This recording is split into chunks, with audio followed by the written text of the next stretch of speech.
very much, Yves, for being with us. Basically, well, by Yves, you are my student, huh? A few years ago.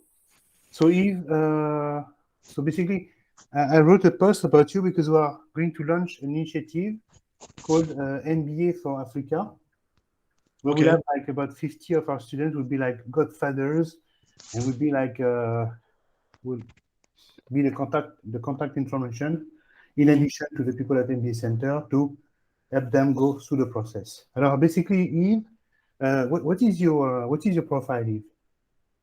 My profile. What is your story? What is my story? Yeah, a Yeah. long story. Actually, I was born in Africa. I started studying computer science, then came in France where I did my master degrees, worked as an engineer. Then few years back, decided to go back to school, did an MBA at HEC Paris, and started a new career as a management consultant. Worked for as an independent consultant on my own for years. Mm. Then joined American Express, which is my current, employer. So I've been working for Amex for almost 7 years and a half, where I'm acting consulting director for EMEA since September. So this is my story in my short story. So I can Your, develop your more. story, your story in short. Basically, let's go to the point because, of course, I'm facing a lot of problems with my students, especially from the French-speaking Africa. So, and we mainly have students from Ivory Coast and Senegal Mhm. at MD Center. And I explained very well in my post that the problem is that they have an issue with English. Okay, and the second problem that they have is that there's a lack of support because even though we give them classes, we give Mhm. them e-learning platform, I see that they get discouraged quite rapidly before because of the workload. I remember that when we met, you were in Paris at that time. Of Mhm. course, it was a very different story. So basically, according to you, what are the problems for students based in Africa to apply to top MBA programs? What specific problems are they facing?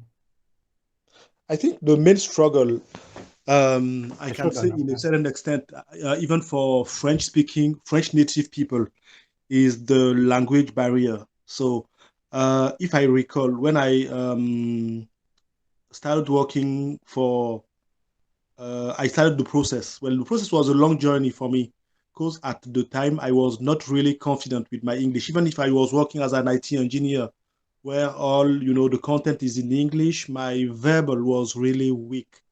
So it took me some time to improve my English to have a good score on either TOEFL, TOEIC, or GMAT. So I think we have to be well for mainly for people who are coming from French-speaking African countries. We have to be resilient and work hard to improve our skills in English. But something I can say also, Hubert, is that if we take the case, we focus only on GMAT. GMAT has two components. The quant and the qualitative.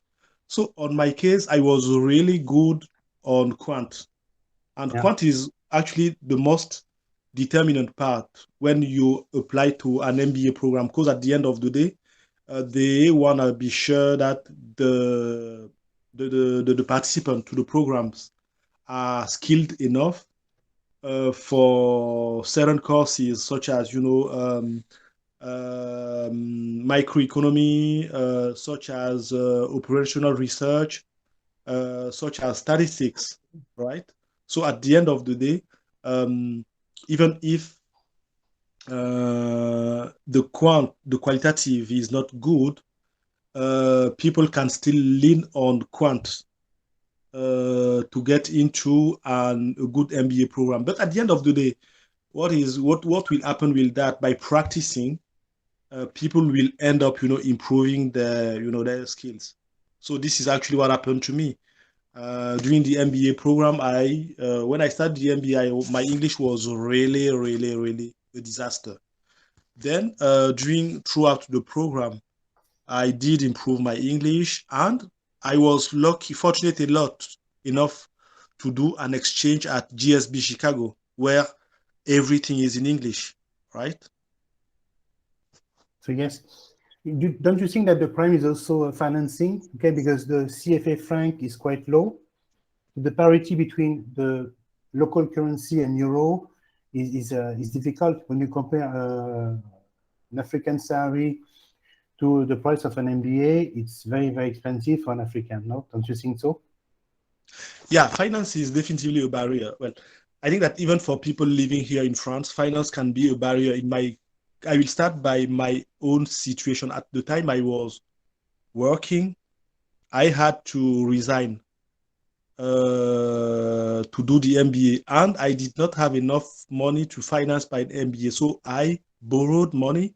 So beside borrowing money, well, I didn't resign actually. I had a settlement with my employer so that I could receive some money from the unemployment, well, from the French government. So I was, mainly receiving some money to finance my living, and I had to borrow money to finance the MBA. I think, yes, I was at the time in France, so it was quite easier for me. But for someone who is living in Africa, this is definitively a problem. But Yeah, that's an issue. And yourself, Yves, how did you finance? So you made a loan. You had what, personal savings? You made a loan. How did you Did you receive a scholarship from HEC as well? No. I did receive 2 scholarships. One scholarship from Africa. I received 10,000 euros from Africa. It is a scholarship which is given to African students, doing an MBA at HEC, and I received also something from the French government, if I'm not wrong, 7,000 euros. So overall, it's not bad. yeah, this is a lot of money. So 17 out of 39 at the time. So I did receive quite a lot of money. But I remember that at the time I was doing the MBA, all African students, so all my colleagues coming from Africa were receiving a much higher scholarship from HEC. So I think that at the end of the day, and this was also the case at GSB in Chicago. I had a colleague there who was coming from Kenya who did receive a full scholarship. And what is happening most of the time is that the highest your GMAT is and the strongest your application is, the more you could receive. You can, it's something. Yeah, of course. Yeah, receive. That's something in favor of the GMAT. Okay. Alors, so basically that's the thing. So yes, what I would say as a teacher, I say that there's a barrier which is cultural. Okay. People from the French-speaking part of Africa, they are not very good, don't speak English very well, and they don't have much exposure. It's true that when you come from Senegal or Cameroon or from these countries, when you want to go abroad, it's always French, and so you want to speak French, and you don't see the interest of learning Spanish or English. It's not your priority, so to say, okay, unless you're a polyglot. And then the second problem comes, which is really the financing of the program. Because of course, the parity between the French francs and the euro is really not in favor, because the euro is a strong currency and the French francs is a quite weak currency. So really, there's a big gap between the two. So when you're in Africa, you don't really realize, but when you have to change your French African francs into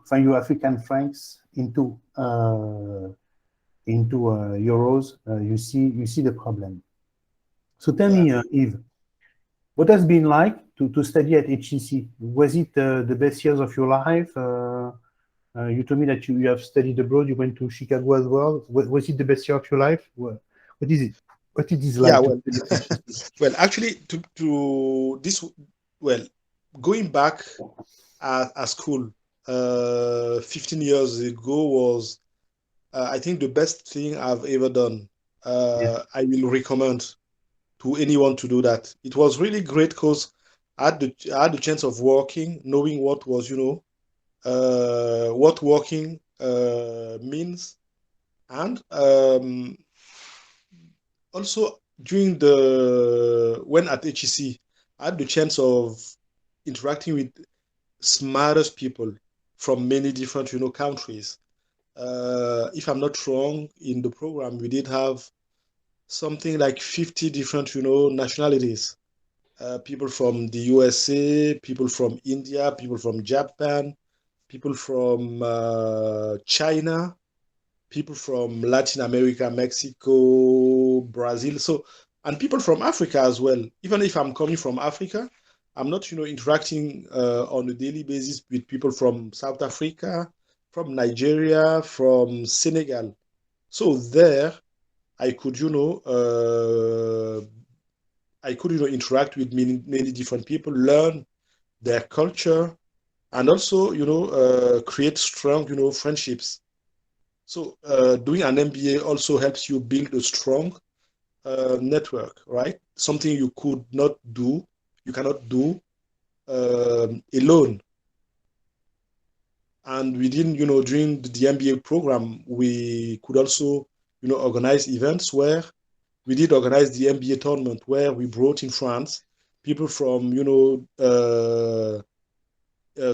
best people from all the best MBAs, sorry, in Europe. So people came from EMD, from INSEAD, from London Business School, from Rotterdam. So we were able, to interact. We were able to network, and I still have, I'm still interacting with people from ESA, Barcelona. I met when I was, people from China. They came from China to do the MBA at ESA and came to the MBA tournament. So we were, able to connect, and we are still, interacting even today. So I think this is what I did. I can only recommend this to someone. And when I was in Chicago, I could, be able to do that.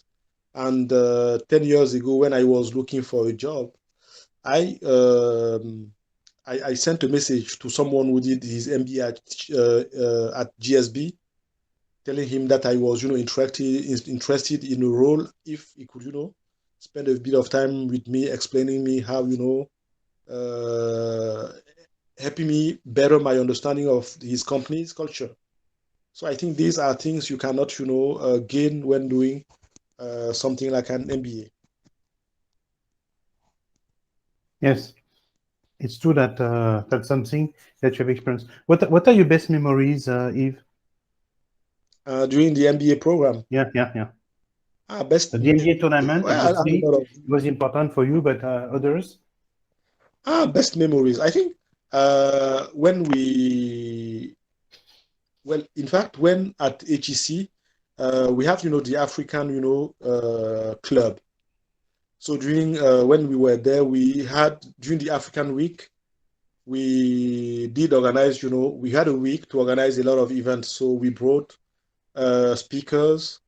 We brought speakers there. We did organize a dinner where we brought, an African singer, where people ate African dishes. So this is something I can, I still have in mind today.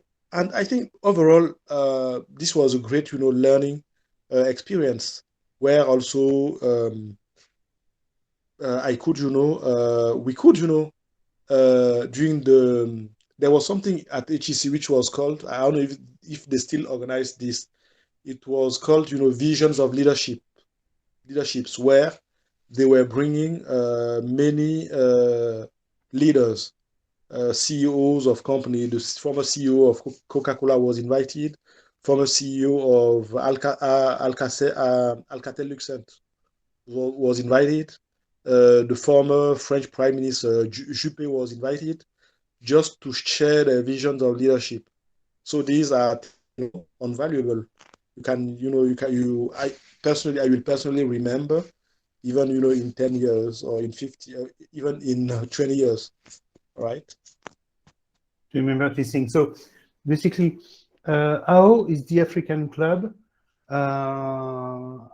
So how dynamic is the African club at HEC? There's an African club, I guess. Okay, Yeah. and how dynamic is it? Were you a member of it, obviously? And what do you do? What did you accomplish? How do you help African students?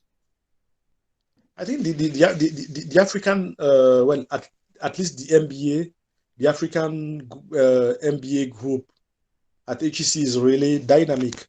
At my time, I've seen a lot of, they have posted a lot of events they are organizing on LinkedIn. At my time, we were really dynamic. And as I said, in terms of outcome, we did a lot of things. We gained a lot of money. Money used for the next generations. So the group is really dynamic. And actually, one of my objectives this year is, to get involved more in this than, the previous years. And in the We future, cannot see you, Yves. We cannot see you. I'm using my phone. Yeah, Yeah. one of my long-term objective is to give back what I received. The scholarship I received, was really helpful at the time. So in the past, I might, give some money back just, to help one of my youngest, brothers to finance his Yeah, of course. studies. Yeah.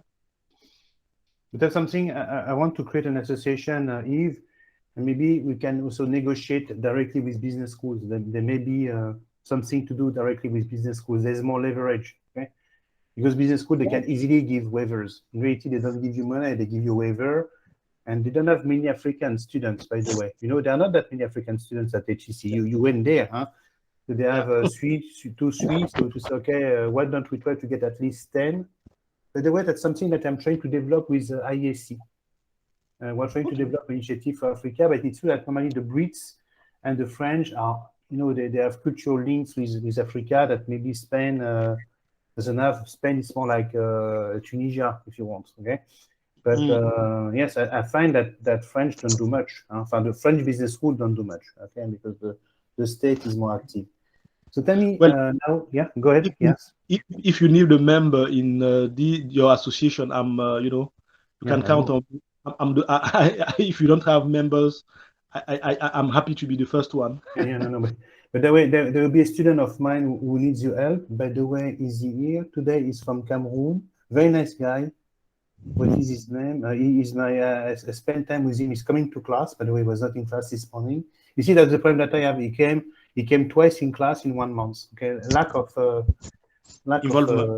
involvement. Yeah. Which is not your case. Remember that you were here all the time, so you're very involved. But at the same time, there was a school in Paris. You used to live in the suburbs. I don't know. You used to live in Paris at that time or near Paris when you were a student?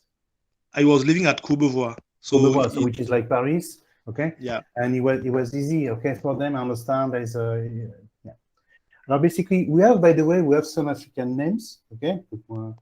So, for instance, I would like to have Karine Emaya. So, Karine Emaya is obviously African. Okay. Karine, you have questions for us? Because this seminar is for everybody, of course, but also for African students, because we have this program, MBA Center for Africa, and we want to promote MBA students from Africa. So, Karine Emaya, you want to talk, Karine? Hello? Bon, she's shy. So Estelle, she left. Oh, she's still here. So, by the way, there's another one. She just, so let me see if I see another name. So Vasca, Reno, Matteo, Xenia, Juan. So there are other names. So basically, do you have questions, all of you, before I move forward? Alors, Matteo Massini, basically, it's for the MBA. So Matteo Massini is asking you the GMAT score. So what would you say? Well, GMAT, yeah, I think, well, yeah, GMAT was really, as I said in the introduction, GMAT was something, a struggle for me. When I took it for the first time, I think my score was around 530 something, mostly because of my qual. The quant was good. And then I started working again until I was above the 600. But this was 15 years ago. So my recommendation would be to work harder and the content you've developed, Hubert, was definitively useful. So the books, so as at the time the CDs were really great, material. So I did, and there were a lot of formulas just to enabling people to do the math quickly. So I would, recommend, using this, this content. And if I remember, and my feeling is that with someone with an engineering background should, focus mainly on the qual, because the quant is something which is basic for someone who studied, in engineering at the end of the day, or who has a master in science. Now, basically, to answer your question, Matteo, it depends a lot on the nationality on the continent. Okay, so if you come from Europe, Middle East, Africa, EMEA, I would say that you can get HEC with a 640, 650. Okay, same thing if you come from South Africa. The only problem that I have, because I got student rejected yesterday with 730 from India, I had two, Ayush and Privat, and of course I was not happy because they were my students. Okay, so I really trained them so that and I promised them that if you get 730, you will get a good school. Not HEC for them. So of course, so I would say you seem to have an Italian name, so get me a 640, 650, and you get in. Okay. Now, as you know, Yves, HEC is pretty high in the rankings. Okay, so now they are more demanding than when you have applied. Okay. No, but you agree, huh? Yeah, You no, agree. So they're in the top 10. So we're in the top 10 of the Financial Times. I guess that when you applied, HEC probably used to receive 1,500 applications per year, 1,500. Now they are probably in the 4,000. So of course, when you receive, when you multiply by 3, of course, it has a lot of, it makes things more difficult. Okay. no, I agree.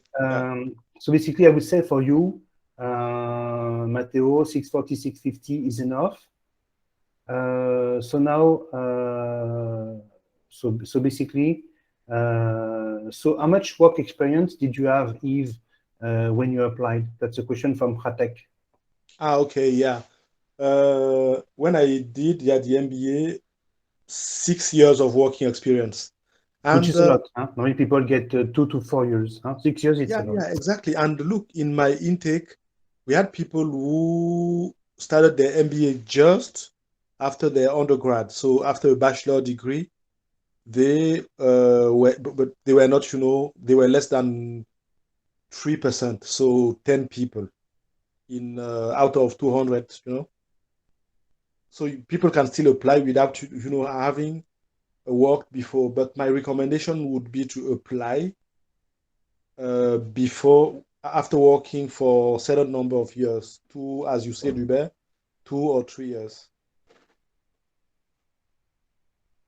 So yes, so basically I would say first thing is that you need to have a lot of work. You need to have some work experience. So a minimum of 3 years is required. Even though last year I had students, 2 years ago, I had a girl who studied with a 1 year work experience. And it's always the same. If you're an engineer from India or from Europe, they will be more picky than if you're a woman. This girl, she was from Lebanon, a young woman from Lebanon, but they are probably less demanding. Huh?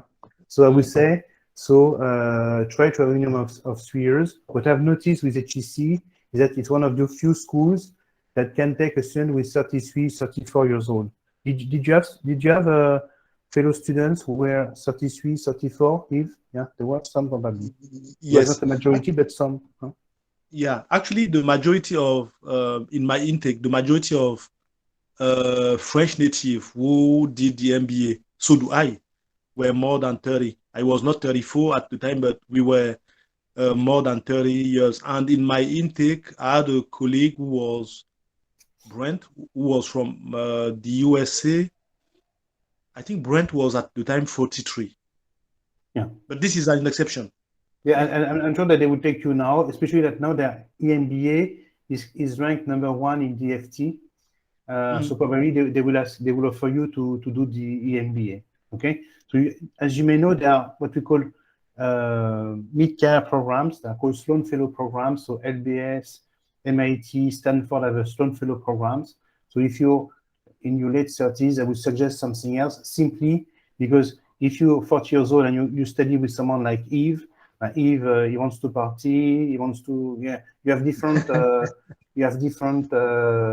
objectives probably. Of course, you want to have fun and spend good time, but when you're 40 and you go in an MBA, you have different demands than Yves when he was 32, 33. Yves, are you still in contact with students?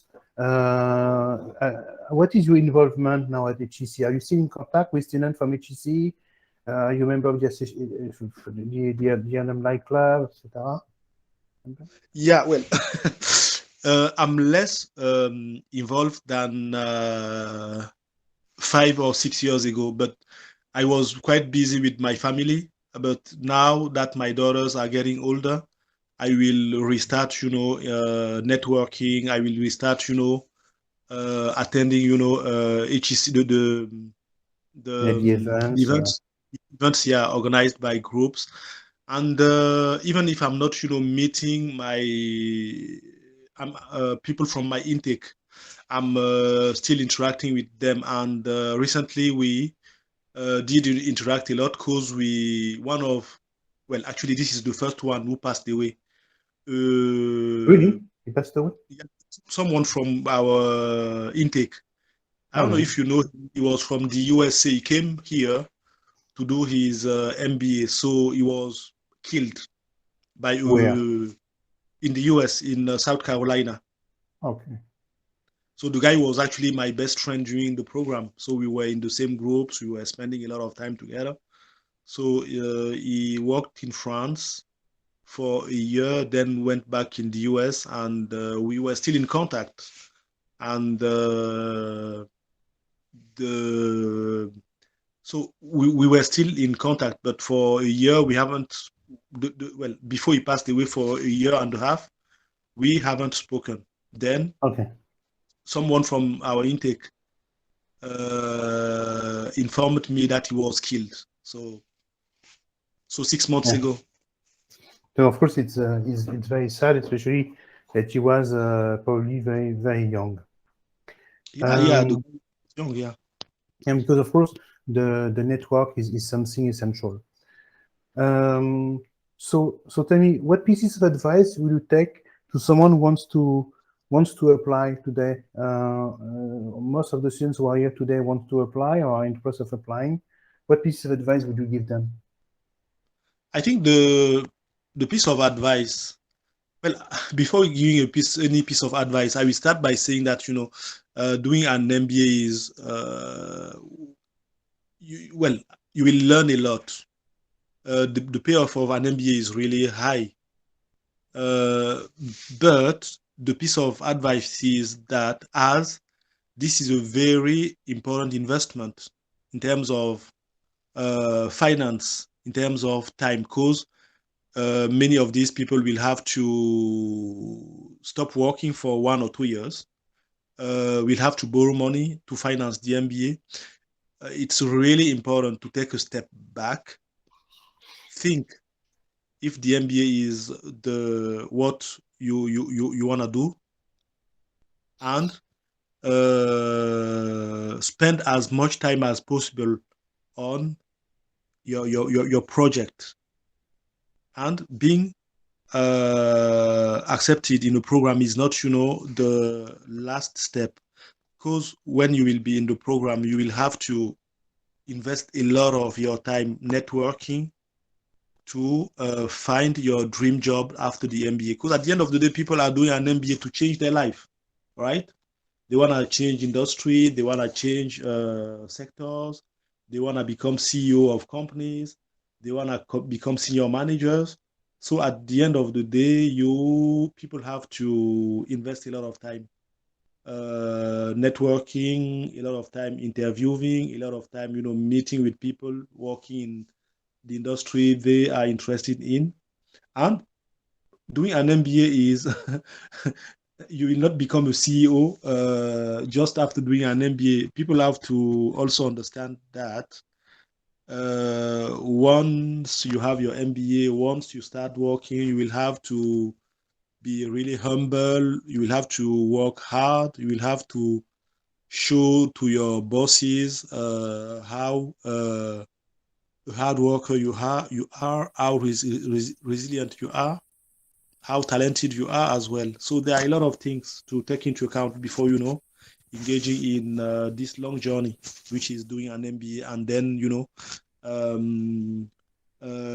receiving the payoff of this huge investment. Yeah, it's true. Basically, there are some questions that I didn't see. Did you stop your work to prepare yourself? So I can answer no. And but how much time did you take per week to get prepared between application, TOEFL, GMAT, Yves? I think the application was really straightforward. So we worked together, Uber, for the application. So the application in 1 week, the application was complete. But what was really long, and as I said, was the GMAT. The thing is that I was working at the same time. So I was working as a consultant with a huge workload. So I was mainly working on my MBA applications at night. So I was doing this when I was back at home. But in fact, it is an investment. It is an investment. You have to plan. You have to also, in my opinion, do some sacrifices. If you were partying, you will have to stop partying for a while to focus only on GMAT.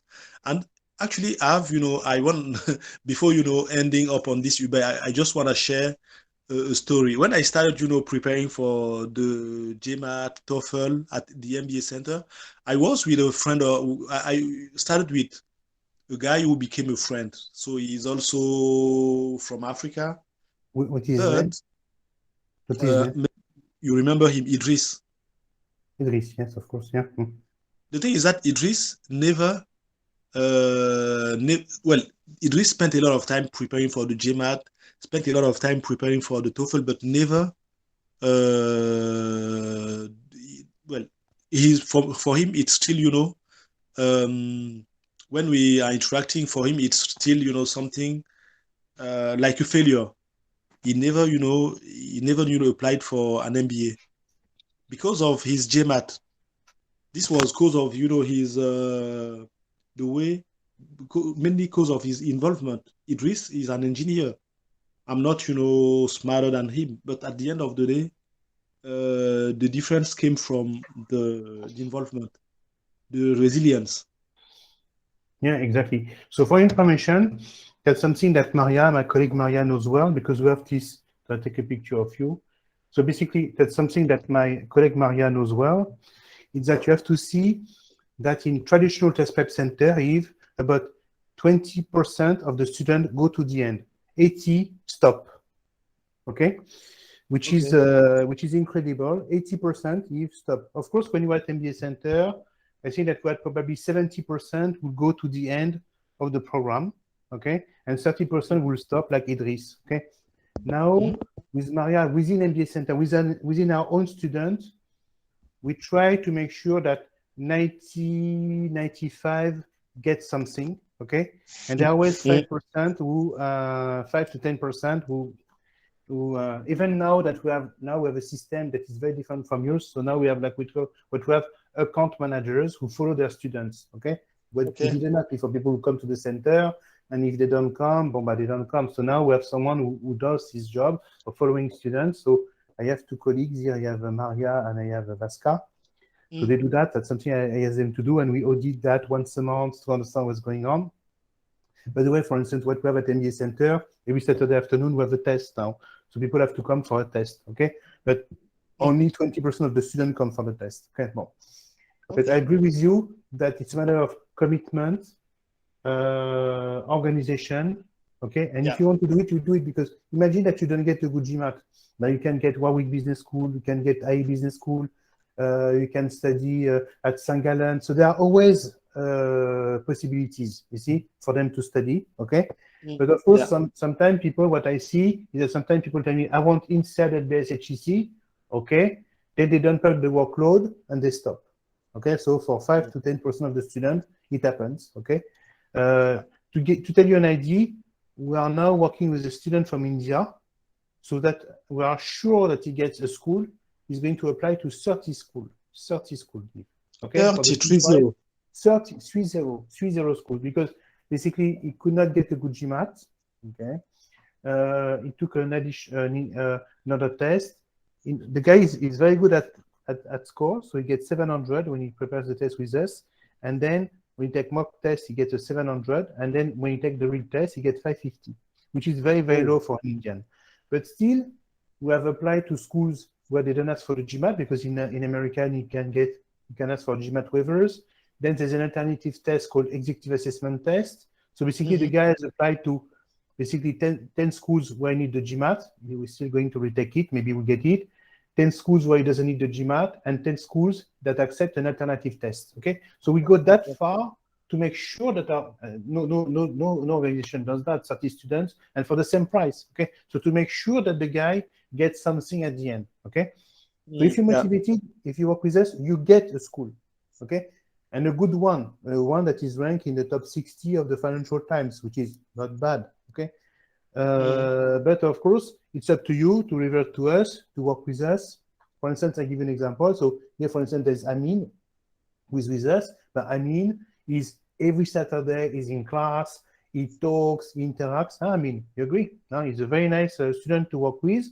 There are some students who come to class every other Saturday. Thank you, Yves, for acknowledging it. Yeah, but you agree, Amin, that there are people in class that we don't see, like for 2 weeks, 3 weeks. You agree? Yes, even for the test, we are. Even for the test, like we are 6. You have a study buddy with sometimes. So at the end, you see, if we cannot be liable for everything, so at the end we say, okay, we give you, there's a class, you have a study buddy, there's a test, you have e-learning.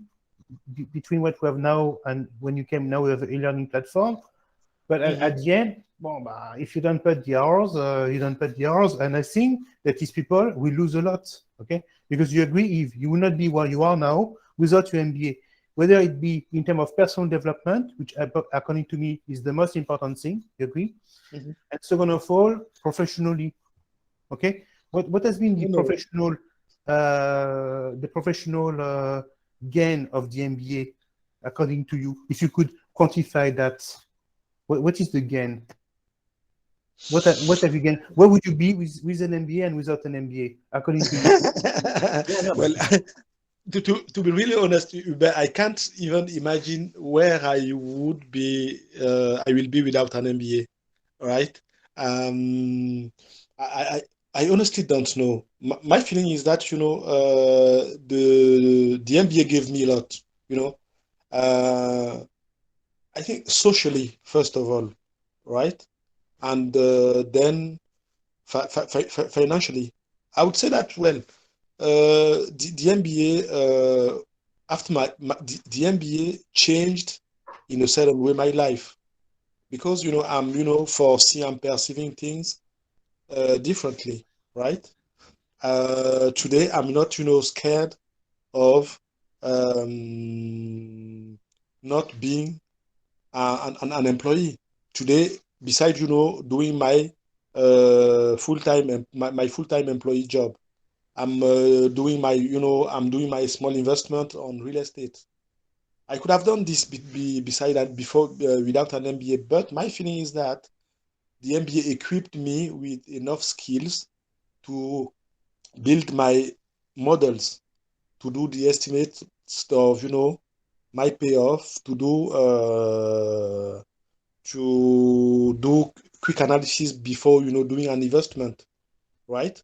I'm not using the skills gained during the MBA on a daily basis for my work, but on my purpose, I'm using everything I learned, during the MBA. And look, and obviously, without an MBA, I wouldn't be, speaking in front of you guys in English.